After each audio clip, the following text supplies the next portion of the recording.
Bismillahirrahmanirrahim. Assalamualaikum warahmatullahi wabarakatuh.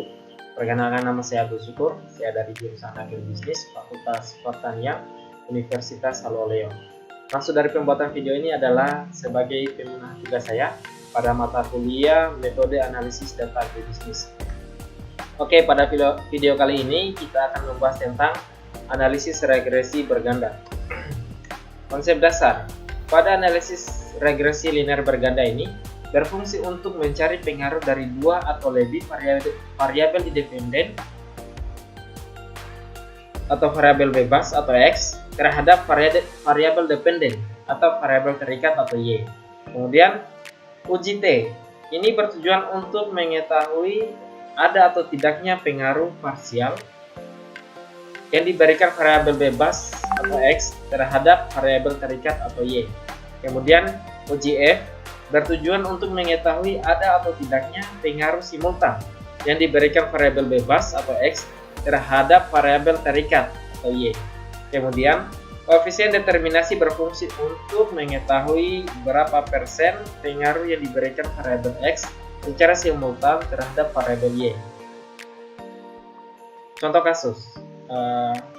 Sebagai contoh, kita ingin mengetahui apakah ada pengaruh variabel motivasi sebagai X1 dan variabel minat sebagai X2 terhadap variabel prestasi sebagai Y.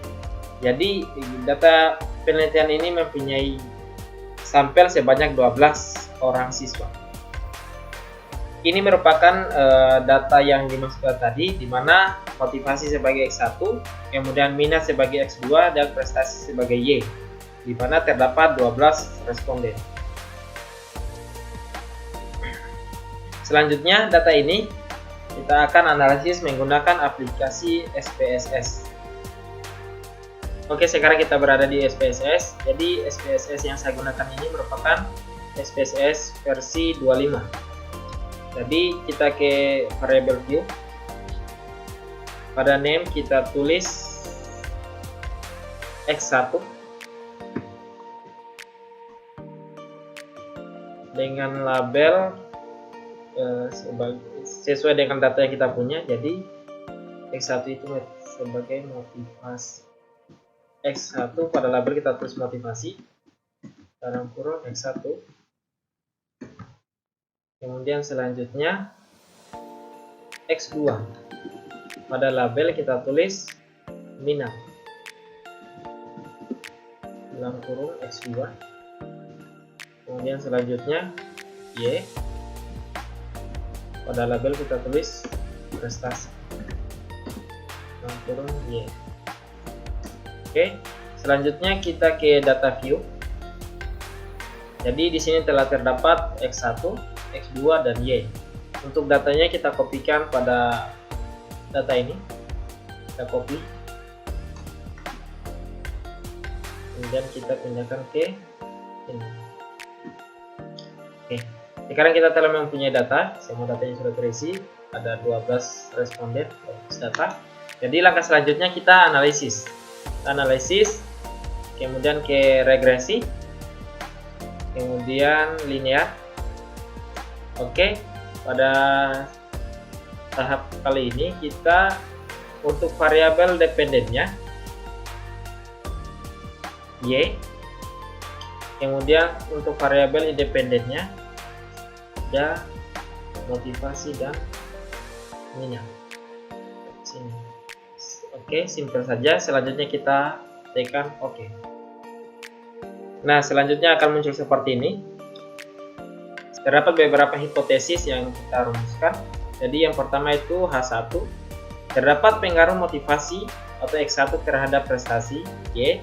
Kemudian hipotesis kedua atau H2, terdapat pengaruh minat X2 terhadap prestasi. Kemudian H3, terdapat pengaruh motivasi dan minat secara simultan terhadap prestasi Y. Dengan tingkat kepercayaan yang kita gunakan adalah 55% atau A sama dengan 0,05. Dasar pengambilan keputusan. Untuk uji T, jika nilai signifikan kurang dari 0,05 atau T hitung lebih besar daripada T tabel, maka terdapat pengaruh variabel X terhadap variabel Y. Kemudian, jika nilai signifikan lebih besar daripada 0,05 atau F hitung lebih besar daripada F tabel, maka terdapat pengaruh variabel X terhadap variabel Y. Untuk mengetahui T tabel, terdapat rumus. Jadi, T tabel sama dengan T dalam kurung A dibagi 2, kemudian N, jumlah sampel, dikurang K, dikurang 1. Sama dengan T 0,0259. Hasilnya 2,262. Hal ini dapat kita lihat dengan melihat di tabel distribusi T. Kemudian untuk uji F, jika nilai signifikansi kurang dari 0,05 atau F hitung lebih besar daripada F tabel, maka terdapat pengaruh variabel X secara simultan terhadap variabel Y.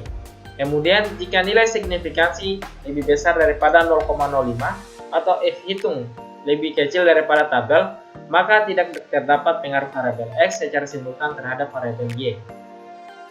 Untuk mengetahui F tabel sama dengan T tabel tadi, jadi ada rumus ya, di mana F dalam kurung K, kemudian N dikurang K sama dengan F 2/10 sama dengan 4,10. Ini juga dapat kita lihat pada tabel distribusi nilai F.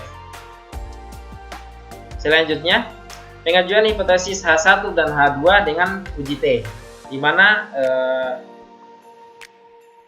tabel koefisien ini sudah saya pindahkan ke sini supaya kita lebih mudah untuk menjelaskannya. Jadi, untuk pengujian hipotesis pertama atau H1, jadi diketahui nilai signifikansi untuk pengaruh X1 terhadap Y adalah sebesar 0,395, lebih besar daripada 0,05, dan nilai T hitung sebesar 0,894, lebih kecil daripada T tabel, yakni 2,265, sehingga dapat disimpulkan bahwa H1 ditolak, yang berarti tidak terdapat pengaruh X1 terhadap Y.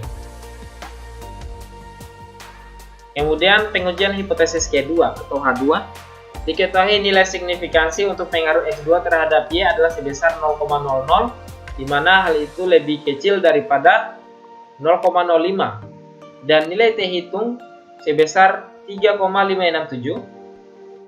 Ini 3,567 lebih besar daripada T tabel, di mana T tabel 2,262, sehingga dapat disimpulkan bahwa H2 diterima, yang berarti terdapat pengaruh X2 terhadap Y. Selanjutnya pengujian hipotesis H3 dengan uji F. Sama seperti di atas, tabel untuk ANOVA telah saya pindahkan ke sini supaya kita lebih mudah dalam menjelaskannya.